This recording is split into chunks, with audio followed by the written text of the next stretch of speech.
জনপ্রিয় কথা সাহিত্যিক শরৎচন্দ্র চট্টোপাধ্যায়ের গল্প মানে সহজ সরল গ্রাম বাংলার এক প্রতিচ্ছবি। সরল গ্রাম্য জীবনের অতি সাধারণ জীবনশৈলীর অসাধারণ বর্ণনা। আজকের এই গল্পটিতে এক জনম দুঃখিনী গ্রাম্যবধূ অভাগী ও তার একমাত্র বেঁচে থাকার সম্বল তার পুত্র কাঙালির জীবনের প্রেক্ষাপট তুলে ধরেছেন লেখক। অত্যন্ত কষ্ট করে জীবন অতিবাহিত করতে করতে অভাগীর একদিন ইচ্ছে হয় মৃত্যুর পর পুত্রের হাতের আগুন পেয়ে স্বর্গ লাভ করার। আর এই অদম্য ইচ্ছে পূরণ করতে গিয়ে সে তার পুত্র সন্তান কাঙালিকে জীবনযুদ্ধে একা করে চলে যায়। কিন্তু শেষে কি হয়? আদৌ কি অভাগীর স্বর্গলাভ হয়? নমস্কার সবাইকে, গল্প আর গপ্পর আর একটি পর্বে আপনাদের সবাইকে স্বাগতম। আজকের আমাদের পরিবেশনা লেখক শরৎচন্দ্র চট্টোপাধ্যায়ের গল্প অভাগীর স্বর্গ।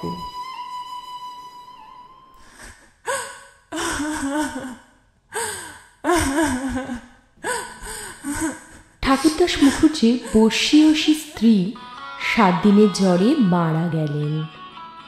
বৃদ্ধ মুখোপাধ্যায় মহাশয় ধানের কারবারে অতিশয় সঙ্গতিপূর্ণ। তার 4 ছেলে 3 মেয়ে এবং ছেলে মেয়েদেরও ছেলেপুলে হইয়াছে। তাছাড়া জামাই, প্রতিবেশীর দল, চাকর বাকর সবাই তার স্ত্রীর অন্তিম সময়ে এসে উপস্থিত হইল। সে যেন একটা উৎসব বাঁধিয়া গেল। সমস্ত গ্রামের লোক ধুমধামের শবযাত্রা ভিড় করিয়া দেখিতে আসিল।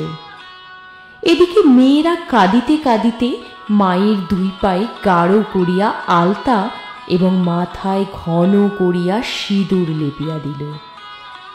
বধূরা ললাট চন্দনে চর্চিত করিয়া বহু মূল্য বস্ত্রে শাশুড়ির দেহ আচ্ছাদিত করিয়া দিয়া আঁচল দিয়া তাহার শেষ পদদিলে মুছাইয়া দিল। পুষ্পে পত্রে গন্ধে মাল্যে কলরবে মনে হইল না এ কোনো শোকের ব্যাপার।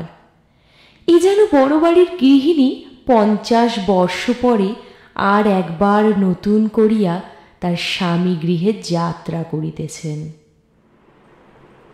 বৃদ্ধ মুখোপাধ্যায় শান্ত মুখে তাহার চিরদিনের সঙ্গিনীকে শেষ বিদায় দিয়া অলক্ষ্যে 2 ফোঁটা চোখের জল মুছিয়া শোকার্ত কন্যা ও বধূগণকে সান্ত্বনা দিতে লাগিলেন। প্রবল হরিধ্বনিতে প্রভাত আকাশ আলোড়িত করিয়া সমস্ত গ্রাম সঙ্গে সঙ্গে চলিল। আর একটি প্রাণী একটু দূরে থাকিয়া যেন এই দলের সঙ্গী হল। সে হল কাঙালির মা, অভাগী। সে তাহার কুটির প্রাঙ্গণের গোটা কয়েক বেগুন তুলিয়া এ পথে হাটে চলিয়াছিল। কিন্তু এই দৃশ্য দেখিয়া সে আর সেখান থেকে নড়িতে পারিল না। রহিল তার হাটে যাওয়া, রহিল তার আঁচলে বেগুন বাঁধা। সেও চোখের জল মুছিতে মুছিতে সকলের পিছনে শ্মশানে আসিয়া উপস্থিত হইল। গ্রামের একান্তে গরুর নদীর তীরে শ্মশান। সেখানে পূর্বাহ্নে কাঠের ভার, চন্দনের টুকরো, ঘৃত, মধু, ধূপ, ধূনা প্রভৃতি উপকরণ সঞ্চিত হইয়াছিল। কাঙালির মা ছোট জাত, দুলের মেয়ে বলিয়া কাছে যাইতে তারা সাহস হইল না। তফাতে একটা উঁচু ঢিবির মধ্যে দাঁড়াইয়া সমস্ত অন্ত্যেষ্টিক্রিয়া প্রথম হইতে শেষ পর্যন্ত উৎসুক আগ্রহে চোখ মেলিয়া দেখিতে লাগিল। প্রশস্ত ও পর্যাপ্ত চিতার পরে যখন সব স্থাপিত করা হইল, তখন তাহার রাঙা পা দুখানি দেখিয়া তাহার 2 চক্ষু যেন জুড়াইয়া গেল। ইচ্ছা হইল ছুটিয়া গিয়া 1 বিন্দু আলতা মুছাইয়া লইয়া মাথায় দেয়। বহু কণ্ঠের হরিধ্বনির সহিত পুত্রহস্তের মন্ত্রপুত অগ্নি যখন সংযোজিত হইল, তখন তাহার চোখ দিয়া ঝরঝর করিয়া জল পড়িতে লাগিল। মনে মনে বারংবার বলিতে লাগিল, ভাগ্যিমানি মা, তুমি স্বর্গে যাচ্ছ, আমাকেও আশীর্বাদ করে যাও মা, আমিও যেন কাঙালির হাতের আগুনটুকু পাই। স্বামী, পুত্র, কন্যা, নাতি নাতনি, দাস দাসী, পরিবার পরিজন সমস্ত সংসার উজ্জ্বল রাখিয়া এই যে স্বর্গারোহণ দেখিয়া তাহার বুক ফুলিয়া ফুলিয়া উঠিতে লাগিল। এ সৌভাগ্যে সে যেন আর ইয়ত্তা করিতে পারিল না। সদ্য প্রজ্বলিত চিতার অজস্র ধোঁয়া নীল রঙের ছায়া ফেলিয়া ঘুরিয়া ঘুরিয়া আকাশে উঠিতেছিল। কাঙালির মা ইহারই মধ্যে যেন ছোট্ট একখানি রথের চেহারা স্পষ্ট দেখিতে পাইল। গায়ে তাহার কত না ছবি আঁকা, চূড়ায় তাহার কত না লতা পাতা জড়ানো, আর ভেতরে কে যেন বসিয়া আছে।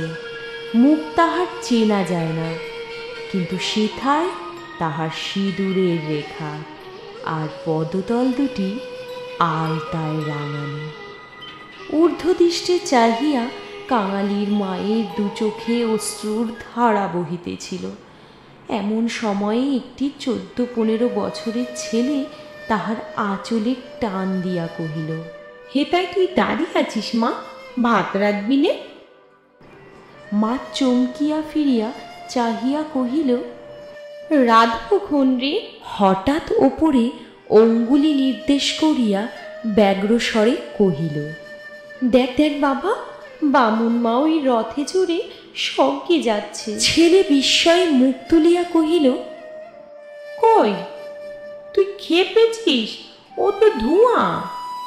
বেলা দুপুর বাজে, আমার খিদে পায় না বুঝি? সঙ্গে সঙ্গে মায়ের চোখের জল লক্ষ্য করিয়া বলিল কাঙালি, বামুনদের গিন্নি মরছে, তো তুই কেন কেঁদে মরিস মা? কাঙালির মার এতক্ষণে হুঁশ হইল। পরের জন্য শ্মশানে দাঁড়াইয়া এইভাবে অশ্রুপাত করায় সে মনে মনে লজ্জা পাইল। এমনকি ছেলের অকল্যাণের আশঙ্কায়ও মুহূর্তে চোখ মুছিয়া ফেলিয়া একটুখানি হাসিবার চেষ্টা করিয়া বলিল, কাঁদব কিসের জন্য রে? চোখে ধোঁ লেগেছে, বই তো নয়। হ্যাঁ, ধোঁ লেগেছে, বই তো না, তুই কাঁদতেছিলি। মা আর প্রতিবাদ করিল না। ছেলের হাত ধরিয়া ঘাটে নামিয়া নিজেও স্নান করিল, আর কাঙালিকেও স্নান করাইয়াই ঘরে ফিরিল। শ্মশান সৎকারের শেষটুকু দেখা আর তার ভাগ্যে জুটল না। এবার আসি অভাগীর নামকরণ প্রসঙ্গে। সন্তানের নামকরণকালে পিতামাতার মূঢ়তায় বিধাতা পুরুষ অন্তরিক্ষে থাকিয়া অধিকাংশ সময় শুধু হাস্য করিয়াই ক্ষান্ত হন না, তীব্র প্রতিবাদও করেন। তাই তাহাদের সমস্ত জীবনটা তাহাদের নিজেদের নামগুলাকেই যেন আমরণ ভ্যাংচাইয়া চলিতে থাকে। কাঙালির মার জীবনের ইতিহাস ছোট্ট, কিন্তু সেই ছোট্ট কাঙাল জীবনটুকুও বিধাতার সেই পরিহাসের দায় হইতে অব্যাহতি লাভ করিয়াছিল। তাহাকে জন্ম দিয়া মা মরিয়াছিল, বাপ তাই রাগ করিয়া তাহার নাম দিল অভাগী। মা নাই, বাপ নদীতে মাছ ধরিয়া বেড়ায়, তাহার না আছে দিন না আছে রাত। তবু যে কি করিয়া সেই ক্ষুদ্র অভাগী একদিন কাঙালির মা হইতে বাঁচিয়া রইল, সে যেন এক বিস্ময়ের বস্তু।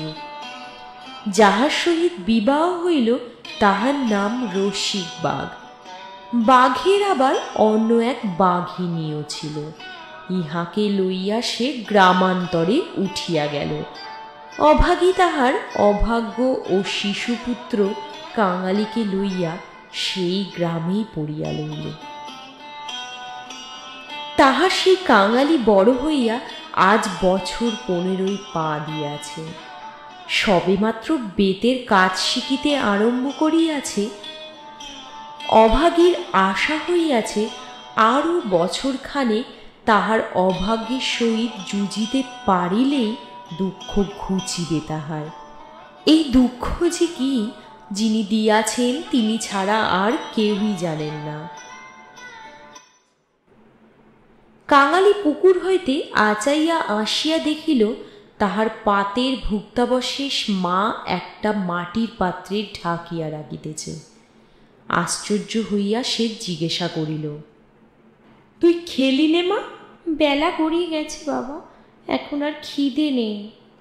ছেলে বিশ্বাস করিল না, বলিল, না খিদে নেই বই কি, কই দেখি তোর হাঁড়ি। এই ছলনায় বহুদিন কাঙালির মা কাঙালিকে ফাঁকি দিয়া আসিয়াছে, তাই সে হাঁড়ি দেখিয়া তবেই ছাড়িল।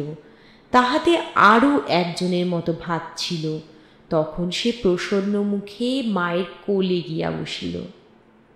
সচরাচর এই বয়সের ছেলে এরূপ করে না, কিন্তু শিশুকাল হইতে বহুকাল যাবৎ সে রুগ্ন ছিল বলিয়া মায়ের ক্রোড় ছাড়িয়া বাহিরের সঙ্গী সাথীদের সহিত মিশিবার সুযোগ পায় নাই।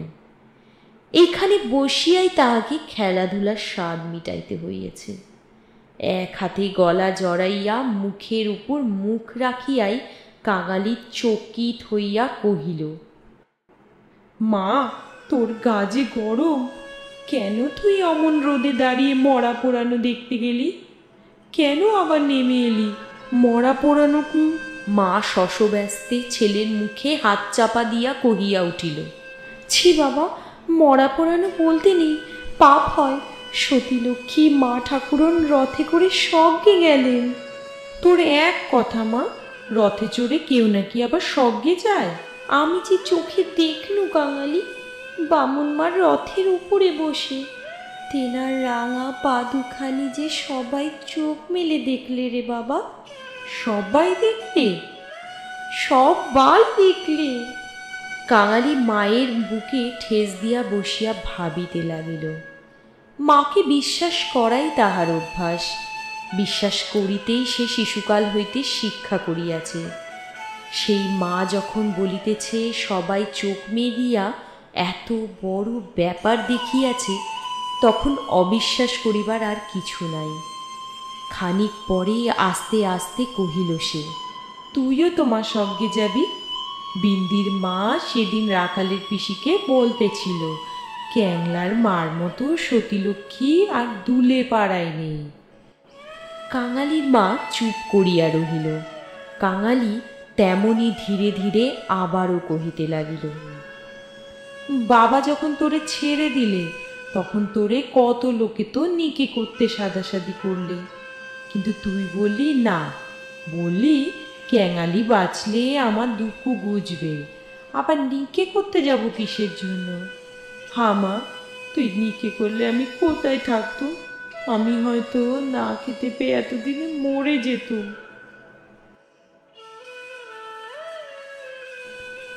এবার মা ছেলেকে দুই হাতে বুকে চাপিয়া ধরিল। বস্তুত সেদিন তাহাকে এ পরামর্শ কম লোকে তো দেয় নাই, এবং যখন সে কিছুতেই রাজি হইল না, তখন উৎপাত ও উপদ্রব তাহার প্রতি সামান্য হয় নাই। এইসব কথা স্মরণ করিয়া অভাগীর চোখ দিয়া জল পড়িতে লাগিল। তার ছেলে কাঙালি হাত দিয়া মুছাইয়া দিয়া বলিল, ক্যাতাটা পেতে দেব মা, শুবি? অভাগী এবারও চুপ করিয়া রহিল। কাঙালি মাদুর পাতিল, কাঁথা পাতিল, মাচার ওপর হইতে ছোট্ট বালিশটি পাড়িয়া দিয়া হাত ধরিয়া তাহাকে বিছানায় টানিয়া লইয়া যাইতে তার মা কহিল, আজ তোর আর কাজে গিয়ে কাজ নেই বাবা। কাজ কামাই করিবার প্রস্তাব কাঙালির খুব ভালো লাগিল, কিন্তু সে বলিল, জলপানির পয়সা দুটো তো তাহলে দেবে না মা? না দিকে, আয় তোকে রূপকথা বলি। এবার আর তাহাকে প্রলুব্ধ করিতে হইল না। কাঙালি তৎক্ষণাৎ মায়ের বুক ঘেঁষিয়া শুইয়া পড়িয়া কহিল, বল তাহলে, রাজপুত্তুর, কোটালপুত্তুর আর সেই পক্ষীরাজ ঘোড়ার গল্প। অভাগী রাজপুত্র, কোটালপুত্র আর পক্ষীরাজ ঘোড়ার কথা দিয়ে গল্প আরম্ভ করিল। এই সকল তাহার পরের কাছে কতদিনের শোনা এবং কতদিনের বলা উপকথা। কিন্তু কয়েক মুহূর্ত পরে কোথায় গেল তার রাজপুত্র, আর কোথায় বা গেল তার কোটাল পুত্র? সে এমনই এক উপকথা শুরু করিল, যাহা পরের কাছে তাহার শেখা নয়, এ যেন তার নিজেরই সৃষ্টি। জ্বর তাহার যত বাড়িতে লাগিল, উষ্ণ রক্তস্রোত তত দ্রুত বেগে মস্তিষ্কে বহিতে লাগিল, আর ততই যেন সে নব নব উপকথার ইন্দ্রজাল রচনা করিয়া চলিতে লাগিল। তাহার বিরাম নাই, বিচ্ছেদও নাই। এই সকল কথাগুলি শুনিয়া কাঙালির স্বল্প দেহ বারবার রোমাঞ্চিত হইতে লাগিল। ভয়ে বিস্ময়ে পুলকে সে সজোরে মায়ের গলা জড়াইয়া তাহার বুকের মধ্যে যেন মিশিয়া যাইতে লাগিল। এদিকে বাহিরে বেলা শেষ হইল, সূর্যও অস্ত গেল। সন্ধ্যার ম্লান ছায়া গাঢ় হইতে গাঢ়তর হইয়া চরাচর ব্যাপ্ত করিল, কিন্তু ঘরের মধ্যে আজ আর দীপ জ্বলিল না। গৃহস্থের শেষ কর্তব্য সমাধা করিতে কেউ উঠিল না। নিবিড় অন্ধকারে কেবল রুগ্ন মাতার অবাধ গুঞ্জন নিস্তব্ধ পুত্রের কর্ণে সুধা বর্ষণ করিয়া চলিতে লাগিল। সেই শ্মশান ও শ্মশান যাত্রার কাহিনী, সেই রথ, সেই রাঙা পা দুটি, আর সেই তার স্বর্গে যাওয়া। কেমন করিয়া শোকার্ত স্বামীর শেষ পদধূলি দিয়া কাঁদিয়া বিদায় দিলেন, কি করিয়া হরিধ্বনি দিয়া ছেলেরা মাতাকে বহন করিয়া লইয়া গেল। তারপরে সন্তানের হাতের আগুন। সেই আগুন তো আগুন নয় কাঙালি, সে তো হরি। তার আকাশে জোড়া ধুঁয়ো তো ধুঁয়ো নয় বাবা, সে তো স্বর্গের রথ। কাঙালি চরণ বাবা আমার, তোর হাতের আগুন যদি পাই বাবা, বামুন মার মতো আমিও স্বর্গে যেতে পারবো।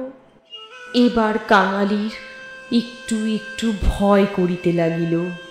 কাঙালি অস্ফুটে শুধু কহিল, যা বলতে নেই। মা সে কথা বোধ করি শুনিতেও পাইল না, তপ্ত নিঃশ্বাস ফেলিয়া বলিতে লাগিল, ছোট জাত বলে তখন কিন্তু কেউ ঘেন্না করতে পারবে না, দুঃখী বলে কেউ ঠেকিয়ে রাখতে পারবে না। ছেলের হাতের আগুন, রথকে যে আসতেই হবে। ছেলে মুখের উপর মুখ রাখিয়া ভগ্ন কণ্ঠে কহিল, বলিস নে মা, বলিস নে, আমার বড্ড ভয় করে। আর দেখ কাঙালি, তোর বাবাকে একবার ধরে আনবি, অমনি যেন পায়ের ধুলো মাথায় দিয়ে আমাকে বিদায় দেয়। অমনি পায়ে আলতা, মাথায় সিঁদুর দিয়ে, কিন্তু কে বা দেবে? তুই দিবি। হ্যাঁ কাঙালি, তুই আমার ছেলে, তুই আমার মেয়ে, তুই তো আমার সব। এই কথাগুলি বলিতে বলিতে অভাগী তাহার ছেলেকে একেবারে বুকে চাপিয়া ধরিল। অভাগীর জীবননাট্যের শেষ অঙ্ক পরিসমাপ্ত হইতে চলিল। বিস্তৃতি বেশি নয়, সামান্য। বোধ করি 30টা বৎসর আজও পার হইয়াছে কি হয় নাই, শেষও হইল তেমনি সামান্যভাবে। এই গ্রামে কবিরাজ ছিল না, ভিন্ন গ্রামে তাহার বাস। কাঙালি গিয়া কাঁদাকাটি করিল, হাতে পায়ে পড়িল, শেষে ঘটি বাধা দিয়া তাহাকে 1 টাকা প্রণামীও দিল। কিন্তু তিনি আসিলেন না, গোটাচারেক বড়ি দিলেন। তাহার কত কি আয়োজন, খল, মধু, আদার সত্ত্ব, তুলসী পাতার রস। কাঙালির মা ছেলের প্রতি রাগ করিয়া বলিল, কেন তুই আমাকে না বলে ঘটি বাধা দিতে গেলি বাবা? এইবার হাত পাতিয়া বড়ি কয়টি গ্রহণ করিয়া মাথায় ঠেকাইয়া উনানে চট করে ফেলিয়া দিয়া কহিল, ভালো হইতো এতেই হব। বাগদি দুলের ঘরে কেউ কখনো ওষুধ খেয়ে বাঁচে না। দিন 2-3 এমনি গেল। প্রতিবেশীরা খবর পাইয়া দেখিতে আসিল। যে যাহা মুষ্টি চোখ জানিত, যেমন হরিণের সিংহসা জল, গেটে করি পুরাইয়া মধুতে মারিয়া চাটাইয়া দেওয়া ইত্যাদি অব্যর্থ ঔষধের সন্ধান দিয়া যে যাহার কাজে ফিরিয়া গেল।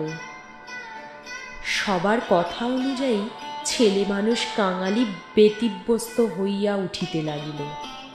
তাহার মা তাহাকে কাছে টানিয়া লইয়া কহিল, কবরেজের বড়িতে কিচ্ছু হলো না বাবা, আর ওদের ওষুধে কাজ হবে? আমি এমনি ভালো হব কাঙালি। তুই তো বড়ি খেলি নে মা, উনানে ফেলে দিলি। এমনি করে কি কেউ সারে? আমি এমনি সেরে যাব। তার চেয়ে তুই দুটো ভাতে ভাত ফুটিয়ে নিয়ে খা দেখি, আমি চেয়ে দেখি। কাঙালি এই প্রথম অপটু হস্তে ভাত রাঁধিতে প্রবৃত্ত হইল। না পারিল ফ্যান ঝাড়িতে, না পারিল ভালো করিয়া ভাত বাড়িতে। উনান তাহার জ্বলে না, ভিতরে জল পড়িয়া ধোঁয়া হয়, ভাত ঢালিতে চারিদিকে ছড়াইয়া পড়ে। এই দেখিয়া মায়ের চোখ ছল ছল করিয়া আসিল।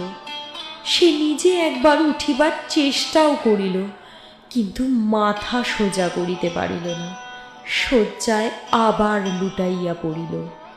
খাওয়া হইয়া গেলে ছেলেকে কাছে লইয়া কি করিয়া কি করিতে হয় বিধিমতে উপদেশ দিতে গিয়া তাহার ক্ষীণকণ্ঠ থামিয়া গেল। চোখ দিয়ে কেবল অবিরল ধারে জল পড়িতে লাগিল। এদিকে গ্রামে ঈশ্বর নাপিত নারী দেখিতে জানিত।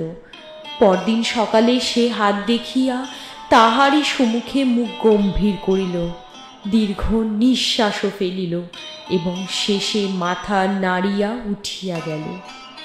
কাঙালির মা ইহার অর্থ বুঝিল, কিন্তু এবার তাহার আর ভয়ই হইল না।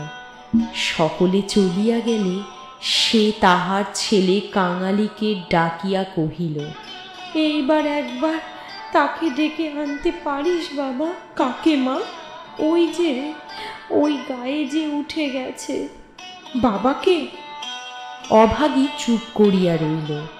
সে আসবে কেন মা? অভাগীর নিজেরও যথেষ্ট সন্দেহ ছিল, তথাপি আস্তে আস্তে কহিল, গিয়ে বলবি মা শুধু একটু তোমার পায়ের ধুলো চায়। সে তখনই যাইতে উদ্যত হইলে অভাগী তাহার হাতটা ধরিয়া ফেলিয়া বলিল, একটু কাঁদাকাটি করিস বাবা, বলিস মা চলে যাচ্ছে। একটু থামিয়া কহিল, ফেরবার পথে অমনি নাপতে বৌদির কাছ থেকে একটু আলতা চেয়ে আনিস কাঙালি। আমার নাম করলেই সে দেবে, আমাকে বড় ভালোবাসে। হ্যাঁ, ভালো তাহাকে অনেকেই বাসিত। জ্বর হওয়া অবধি মায়ের মুখে সে এই কয়েকটা জিনিসের কথা এতবার এত রকম করিয়া শুনিয়াছে যে সেইখান হইতে কাঁদিতে কাঁদিতে সে তার যাত্রা করিল। পরদিন রসিক দুলে সময় মতো যখন আসিয়া উপস্থিত হইল, তখন অভাগীর আর বড় জ্ঞান নাই। মুখের পরে মরণের ছায়া পড়িয়াছে। চোখের দৃষ্টি এই সংসারের কাজ সারিয়া কোথায় কোন অজানা দেশে চলিয়া গিয়াছে। কাঙালি কাঁদিয়া কহিল, মাগো, বাবা এসেছে, পায়ের ধুলো নেবে যে। মা হয়তো বুঝিল বা হয়তো বুঝিল না, হয়তোবা তাহার গভীর সঞ্চিত বাসনা সংস্কারের মতো তাহার আচ্ছন্ন চেতনায় ঘা দিল। এই মৃত্যু পথযাত্রী তাহার অবশ বাহুখানি শয্যার বাহিরে বাড়াইয়া হাত পাতিল। রসিক হতবুদ্ধির মতো দাঁড়াইয়া রহিল। পৃথিবীতে তাহারও পায়ের ধুলার প্রয়োজন আছে? ইহাও কেউ নাকি চাহিতে পারে, তাহা তার কল্পনার অতীত। বিন্দির পিসি দাঁড়াইয়াছিল, সেও কহিল, দাও বাবা দাও, একটু পায়ের ধুলো দাও। এবার রসিক অগ্রসর হইয়া আসিল। জীবনে যে স্ত্রীকে সে ভালোবাসা দেয় নাই, অসন বসন দেয় নাই, কোনো খোঁজ খবরও করে নাই, মরণকালে তাহাকে সে শুধু একটু পায়ের ধুলা দিতে গিয়া কাঁদিয়া ফেলিল। পাশ হইতে রাখালের মাও বলিয়া উঠিল, এমন সতীলক্ষ্মী বামুন কায়েতের ঘরে না জন্মে আমাদের দুলের ঘরে জন্মালো কেন কে জানে। নাও এইবার ওর একটু গতি করে দাও বাবা, ক্যাংলার হাতের আগুনের লোভে ও যে প্রাণটাই দিলে। অভাগীর অভাগ্যের দেবতা অগোচরে বসিয়া কি ভাবিলেন জানি না, কিন্তু ছেলে মানুষ কাঙালির বুকে গিয়া এ কথা যেন তীরের মতো বিঁধিল। সেদিন দিনের বেলাটা কাটিল, প্রথম রাত্রিটাও কাটিল, কিন্তু প্রভাতের জন্য কাঙালির মা আর অপেক্ষা করিতে পারিল না। কি জানি এত ছোট জাতের জন্যেও স্বর্গে রথের ব্যবস্থা আছে কি না, হয়তোবা অন্ধকারে পায়ে হাঁটিয়াই তাহাদের রওনা হইতে হয়। কিন্তু এটা বোঝা গেল, রাত্রি শেষ না হইতেই এই দুনিয়া সে ত্যাগ করিয়া গেছে।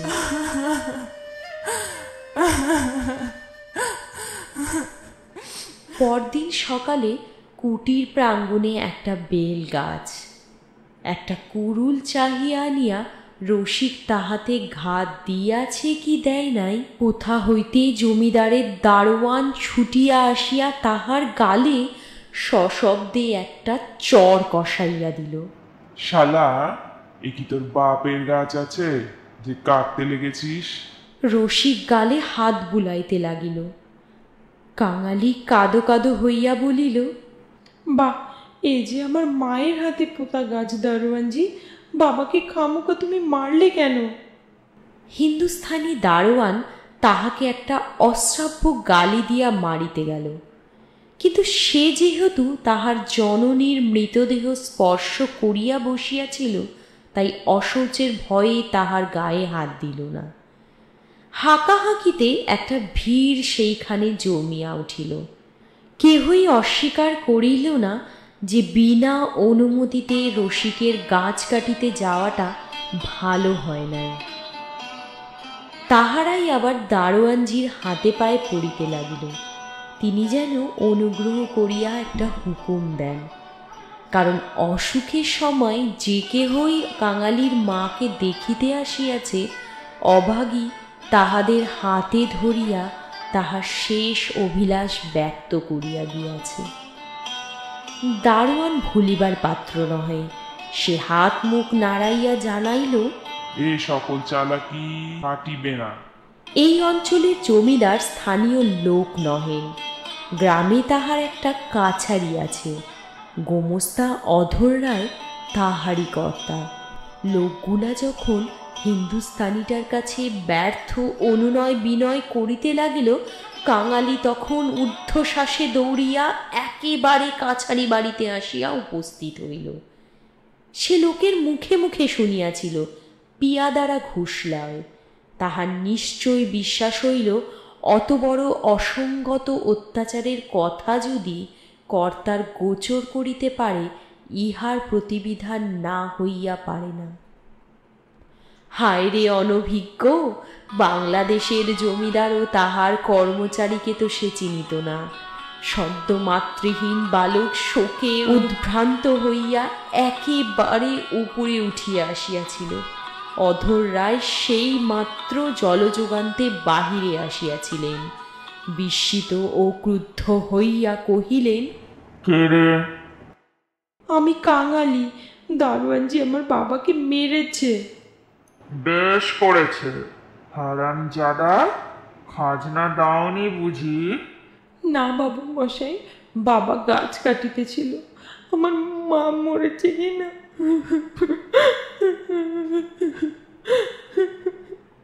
এই কান্নাকাটিতে অধর অত্যন্ত বিরক্ত হইল। ছোড়াটা মরাট হইয়া আসিয়াছে, কি জানি এখানকার কিছু ছুঁইয়া ফেলিল নাকি। মা মরেছে তো যা, নিচে নেমে দাঁড়া। ওরে, কে আছিস রে? এখানে একটু গোবর জল ছড়িয়ে দে। কি জাতের ছেলে রে তুই? কাঙালি সভয়ে প্রাঙ্গণে নামিয়া দাঁড়াইয়া কহিল, আমরা দুলে। দুলে? দুলের মরায় কাঠ কি হবে শুনি?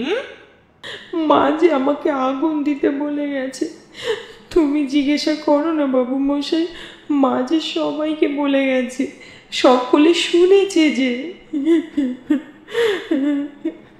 মায়ের কথা বলিতে গিয়া কাঙালির অনুক্ষণে সমস্ত অনুরোধ উপরোধ মুহূর্তে স্মরণ হইয়া কণ্ঠ যেন তাহার কান্নায় ফাটিয়া পড়িতে চাহিল। মাকে পোড়াবি তো গাছের দাম 5 টাকা আনগে, পারবি? কাঙালি জানিত তাহা অসম্ভব। তাহার উত্তরীয় কিনিবার মূল্যস্বরূপ তাহার ভাত খাইবার পিতলের কাশিটি বিন্দির পিসি 1টি টাকায় বাধা দিতে গিয়াছে। সে তাহা চোখে দেখিয়া আসিয়াছে, তাই সে ঘাড় নাড়িয়া কহিল, না। এবার অধর মুখখানা অত্যন্ত বিকৃত করিয়া কহিলেন, না তো মাকে নিয়ে নদীর চড়ায় পুঁতে ফেলগা যা। কার বাবার গাছে তোর বাপ কুড়ুল ঠেকাতে যায়? পাঁজি হতভাগা নচ্ছাড়। সে যে আমাদের উঠানের গাছ বাবু মশাই, সে যে আমার মায়ের হাতে পোতা গাছ। হাতে পোতা গাছ? বেটাকে গলা ধাক্কা দিয়ে মার করে দে তো। পাড়ে আসিয়া গলা ধাক্কা দিল এবং এমন কথা উচ্চারণ করিল যাহা কেবল জমিদারের কর্মচারীরাই পারে। এবার কাঙালি ধুলা ঝাড়িয়া উঠিয়া দাঁড়াইল, তারপর ধীরে ধীরে বাহির হইয়া গেল। কেন যে সে মার খাইল, কি বা তাহার অপরাধ, ছেলেটা ভাবিয়াই পাইল না। কোমস্তার নির্বিকার চিত্তে দাগ পর্যন্ত পড়িল না। পড়িলে এ চাকরি তাহার জুটিত না। তাই সে কহিলেন, পরেশ, দেখতে হে এ বেটার খাজনা বাকি পড়েছে কিনা। থাকে তো জাল টাল কিছু একটা কেড়ে এনে যেন রেখে দেয়, হারামজাদা পালাতে পারে। মুখুজ্জে বাড়ির শ্রাদ্ধের দিনের মাঝে একটা মাত্র দিন বাকি। শ্রাদ্ধের সমারোহের উপযুক্ত আয়োজনের ব্যবস্থাই করা হইয়াছে। বৃদ্ধ ঠাকুরদাস নিজে তত্ত্বাবধান করিয়া ফিরিতেছিলেন। কাঙালি আসিয়া তাহার সম্মুখে দাঁড়াইয়া কহিল, ঠাকুরমশাই, আমার মা মরে গেছে। তুই কে? কি চাস তুই? আমি কাঙালি। মা বলে গেছে তেনাকে আগুন দিতে। তা দেগে না। কাছারির ব্যাপারটা ইতিমধ্যেই মুখে মুখে প্রচারিত হইয়া পড়িয়াছিল। মুখুজ্জে বিস্মিত ও বিরক্ত হইয়া কহিলেন, আমাদেরই কত কাঠের দরকার, কাল বাদে পরশু কাজ। যা যা, এখানে কিছু হবে না। আর এই বলিয়া সে অন্যত্র প্রস্থান করিলেন। ভট্টাচার্য মহাশয় অদূরে বসিয়া ফর্দ করিতেছিলেন। তিনি বলিলেন, তোদের যেতে কে কবে আবার পোড়ায় রে? যা, মুখে একটু নুড়ো জেলে দিয়ে নদীর চড়ায় মাটি দেগা। মুখোপাধ্যায় মহাশয়ের বড় ছেলে ব্যস্ত সমস্তভাবে এই পথে কোথায় যাইতেছিলেন। তিনি কান খাড়া করিয়া একটু শুনিয়া কহিলেন, দেখছেন ভট্টাচার্য মশাই, সব বেটারাই এখন বামুন কায়েত হতে চায়। এবার আর কাঙালি কারোর কাছে প্রার্থনা করিল না। এই ঘণ্টা দুয়েকের অভিজ্ঞতায় সংসারে সে যেন একেবারে বুড়া হইয়া গিয়াছিল। নিঃশব্দে ধীরে ধীরে তাহার মরা মায়ের কাছে গিয়া উপস্থিত হইল। নদীর চরে গর্ত খুঁড়িয়া অভাগীকে শোয়ানো হইল। রাখালের মা কাঙালির হাতে একটা খড়ের আটি জ্বালিয়া দিয়া তাহারই হাত ধরিয়া মায়ের মুখে স্পর্শ করাইয়া ফেলিয়া দিল। তারপর সকলে মিলিয়া মাটি চাপা দিয়া কাঙালির মায়ের শেষ চিহ্ন বিলুপ্ত করিয়া দিল। সবাই সকল কাজে ব্যস্ত। শুধু সেই পোড়া খড়ের আঁটি হইতে যে স্বল্প ধোঁয়াটুকু ঘুরিয়া ঘুরিয়া আকাশে উঠিতেছিল, তাহারই প্রতি পলকহীন চক্ষু পাতিয়া কাঙালি ঊর্ধ্ব দৃষ্টে স্তব্ধ হইয়া চাহিয়া রইল।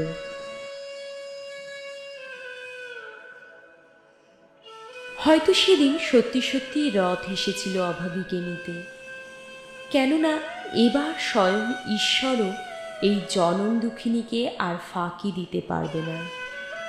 হ্যাঁ, এটাই শেষ সান্ত্বনা তার একমাত্র পুত্র কাঙালির, সদ্য মাতৃহারা বালকের, যে এই পৃথিবীতে আজ সম্পূর্ণ একা। তার মায়ের শেষ ইচ্ছে সে হয়তো পূরণ করতে পারেনি, কিন্তু সে জানে ঈশ্বর তার মায়ের সাথে হয়তো দ্বিচারিতা করবেন না, সে তার মায়ের স্বর্গলাভ নিশ্চয়ই করাবেন। কি মনে হয় বলুন তো? এতক্ষণ আপনারা শুনছিলেন লেখক শরৎচন্দ্র চট্টোপাধ্যায়ের গল্প অভাগীর স্বর্গ। গল্প পাঠটি যদি ভালো লেগে থাকে তাহলে আমাদের চ্যানেল গল্প আর গপ্পকে কিন্তু সাবস্ক্রাইব করতে ভুলবেন না। আর হ্যাঁ, লাইক এবং কমেন্ট করেও আমাদেরকে আপনাদের মতামত জানান। এই মুহূর্তে আপনারা যারা আমাদের এই গল্প পাঠটি শুনছিলেন তাদের সবাইকে অসংখ্য ধন্যবাদ। আপনারা ভালো থাকবেন, সুস্থ থাকবেন।